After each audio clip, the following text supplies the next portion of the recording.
Hi guys, what's up? It's Chad again, corporate chef of Breville, Philippines, and today I'm gonna share you some juicing recipe and tips. But first, I'm gonna show you how to assemble it first.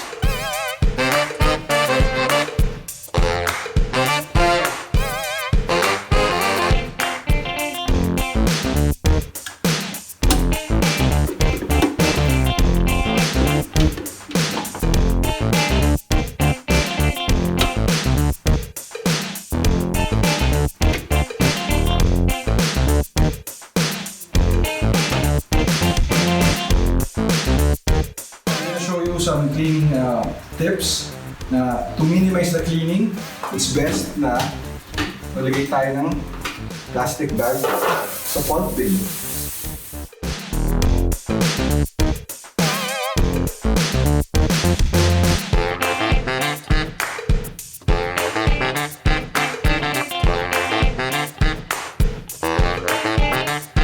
Okay, after we assemble the Breville Juice Fountain Max, let's proceed to our recipe, the power juice.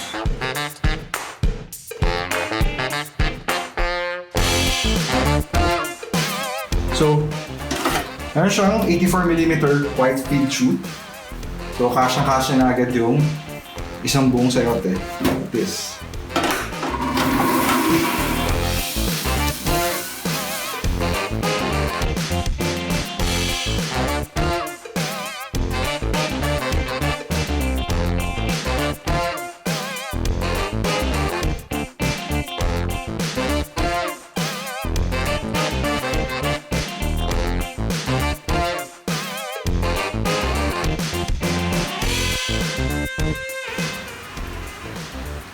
It's fresh, it's healthy, and it's packed of good stuff.